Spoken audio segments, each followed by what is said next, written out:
So the federal government has remained closed because they will not pass a continuing resolution, a clean CR, as they call it. And the responsibility of that failure falls directly on one of the two major parties, and that party is the Democrat Party. The political speak is echoing through the halls of Congress. Our military is now being funded by private dollars. Can't believe it. This week is the week our air traffic controllers will stop receiving a paycheck, and so we'll be at the mercy of those who are like, I'll work for free. And worst of all, deep in America's neighborhoods, children are going to go to bed hungry. Now, I am not a fan of big social programs. I think the welfare system that we have created in this country has done nothing for poverty, and all of the stats bear this out. 0 for poverty. In fact, it may have even gotten worse.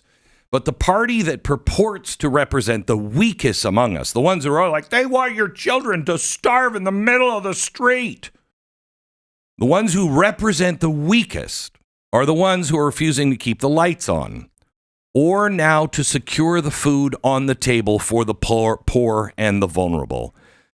Literally, the poorest among us, the children that they're always saying are going to starve to death, they are going to take the food out of their mouth. And it reveals who they really are, okay, what really matters to them. Their inaction is truly a choice, and it's the condemning of the poor that they say they're for through these government programs.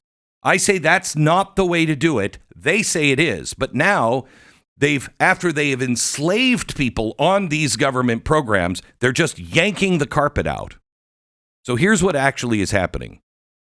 On October 1st, the federal government entered shutdown because Congress failed to pass a full year appropriations or a stopgap CR, continuing resolution, to fund the essential programs. The Republicans have been there the whole time going, pass this, pass this, pass this. We can even do a 2-week. We can do a 4-week. Let's just keep government functioning, but they won't do it. Now, among the programs at risk now, beginning November 1st, is the nation's primary food aid mechanism, the Supplemental Nutrition Assistance Program, SNAP, the one the Democrats said they had to expand under Obama. Now, according to the most recent data, SNAP is serving an average of 42 million people every single month. That's 12% of all of the people that live here in the United States in fiscal year 2024. Okay, 12%. And the U.S. Department of Agriculture has now said, okay, we don't have the contingency funds. The ones we do have can't legally be used to cover normal monthly SNAP benefits in the funding gap. The president has tried to do everything he can, but court system just keeps shutting him down. And I don't want to give the president more power to be able to do whatever he wants. Okay? Fund the government. Now, here's the implication. As early as next week, millions may no longer receive their benefits, or they will face a delay and a reduction. We know, because we've gone through this over and over again, these are always partisan standoffs. But we are now witnessing where the Democrats are weaponizing hunger. The SNAP program traces all of its roots back to the Democrats, the food stamp era of the 1960s and the 1970s. By 2020, it was helping over 40 million people. Now, the previous shutdowns have delayed benefits, okay, but not endangered the monthly food assistance to tens of millions of people directly. Shutdowns are supposed to be a bureaucratic interruption. That's why I celebrate shutdowns, okay? I don't want basic programs to be cut, but I do love the fact that we can look at the government and say, wow, a lot of you seem to be non-critical or non-essential employees. But now we have a shutdown that threatens to pull the food out from American children. I say this kind of with glee because they've always said we want to harm children, and none of us want to harm children. But the Democrats are actually going out by choice. It is their choice to pull funding they say is absolutely necessary to feed children in America. And they're okay with it. This is the party of social compassion, remember. They have, in recent years, accused Republicans of refusing to negotiate, being unwilling to compromise on budgets, being unwilling to compromise on continuing resolutions, on just, at least funding the basic floor for the vulnerable.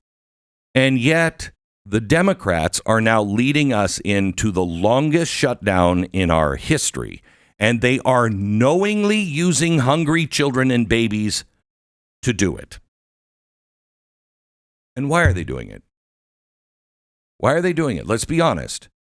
Chuck Schumer is doing it so he is not primaried by the left wing of his own party. That's what this is really all about.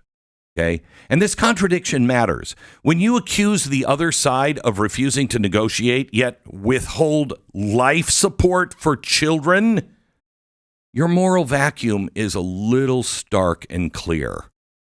Now, because of the shutdown, USDA warns 42 million individuals may not receive, SNAP benefits in November. In Texas alone, that means 3.4 million people who depend on SNAP are now being told the state is monitoring the situation, but the state of Texas may not be able to guarantee November benefits. And we're a state in good shape. Imagine what's going to happen in California or in Illinois. Virginia's governor has declared a state of an emergency in anticipation of the loss of federal food benefits. So what does this actually mean in human costs? Well, let's just take the Democrats' word for it. We know families are already living on the margin. Children are relying on the kindness of the system. The system is not kind. We've told you forever, the system it cannot love you. It doesn't care about you. The politicos in Washington, they don't actually care about you. And we are seeing this now with the Democrats. This means the food banks are going to be swamped, but the food banks are already low. Now, these are the ones who are bearing the burden of the political gains. Further, now listen to this, see who this might help. When food becomes scarce for families, what happens? Stress rises. That means if you have stress, that means you're going to have more suicides, more sick people, more people using the hospitals. Theft is going to increase, and public unrest may brew. Gee, now who would want that except all of those Democrats who are already sowing the seeds of revolution, pushing for chaos in the streets, and taking officers off the field while putting criminals back into the game? The seeds of desperation have been sown by this party. And what are they doing? They're turning up the heat. And then what does this mean? If the government doesn't pay for it, that means the states have to pay for it, which will make all of our states more vulnerable because they'll all have to dip into their rainy day fund. Which makes what? All of our states more vulnerable to collapse. All so Chuck Schumer isn't primaried. You can't wait for political restoration when one of the political parties does not want restoration. One party is not looking for common sense. In fact, one party is pushing for shooting those you disagree with while funding color revolutions in our own cities. While everybody is trying to stop this one guy, Mellon, who is sending a check for $130 million to pay for our military, all the shortfall for our military, $130 million personally coming out of his paycheck. What are they doing? They're spending almost $300 million on a No Kings rally. Which one is in favor of America and which one's not? You can't rely on a party that refuses to pass a clean funding bill when they actually say out loud all the time that the ends justify the means. By the way, for those who don't get that, maybe you soon will. The ends justify the means. What does that mean? Well, to clarify, it's playing out right now that it is okay for people to suffer. It's okay if your plane is delayed or canceled in the next few days. It's okay for military families who are struggling already, are pushed deeper into debt and despair, and children literally going to bed hungry, wake up hungry, and then go to school hungry. They know what's at stake, but at their plans, their goals, their primary election is more important. That's the ends. And it justifies all of the things that is happening or will happen in our society. Every plane that's delayed, everybody that goes further in debt, and every child that doesn't have food because their beloved SNAP program that they have enslaved people on is now broke. So here's what we have to do. First of all, you have to make sure that everyone, if you're traveling, the minute these airports start to fall apart and your plane is canceled or delayed because people aren't being paid and so they're not showing up for work, you make sure everyone knows that that's because Chuck Schumer didn't want to be primaried by AOC. Okay? Call your Democrat representative. Anyone who is struggling to put food on the table, anyone who knows of a hungry child, after helping them, call your Democrat representative and say, enough is enough here. But I would like to suggest something even further. So I'm going to ask you to do what you always do and you do best. Get involved and help in a real way. Our communities are going to suffer for a myriad of reasons. And right now, if you're living in a military town, they're already suffering. They're already suffering. We have to rally our own communities. So our food banks all around the country are going empty, and we haven't even hit anything yet. If the Democrats allow this to go through Thanksgiving, it'll probably go through Christmas. That will devastate the economy.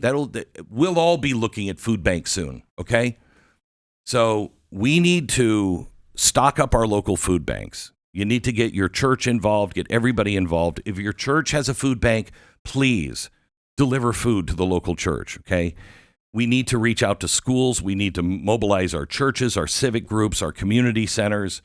We need to make sure that no one is going to bed hungry because of political inaction. This is our job in the first place. This is our church's job in the first place. But they have enslaved about 43 million people on food stamps. It's got to stop. It has to stop. But you don't take a heroin user and like, oh, no more heroin for you. You've got to have a plan. Well, there is no plan. So it comes back to us.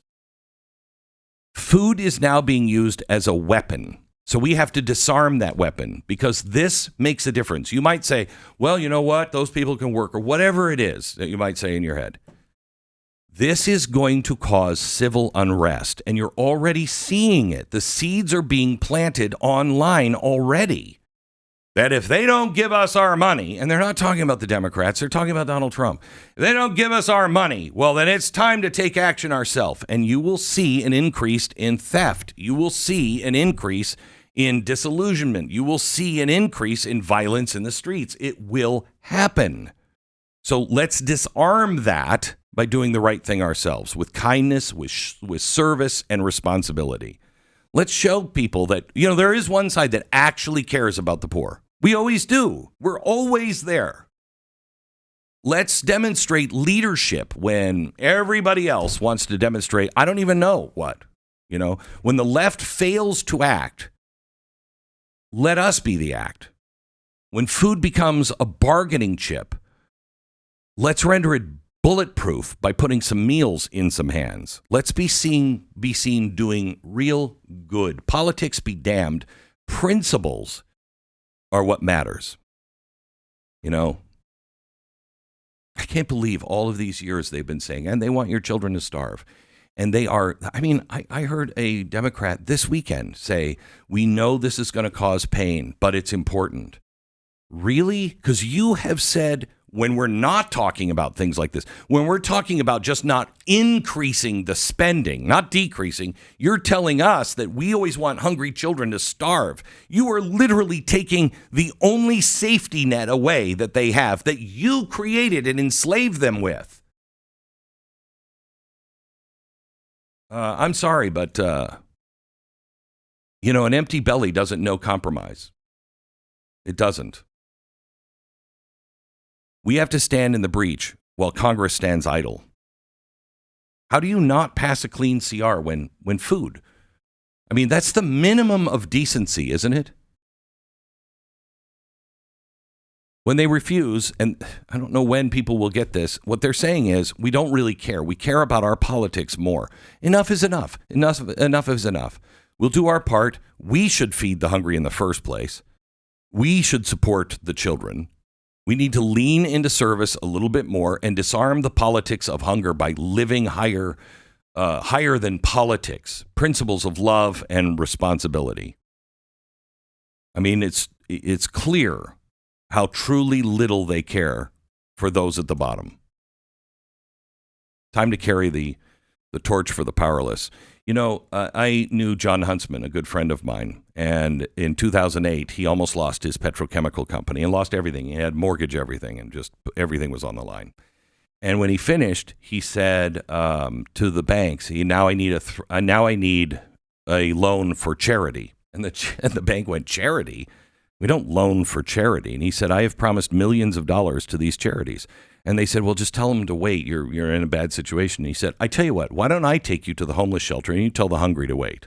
Why don't I take you to the battered women's center and you tell them, hey, there will be a place for you so you can get away from your abusive spouse next month? You tell them that. He mortgaged literally his house and everything else just to make his charitable contributions. That is a man of real principle. That's the way we should all live our life. First principles. Not asking you to mortgage the house. Just if you have extra food, share it, be aware, so we don't have revolution on our streets.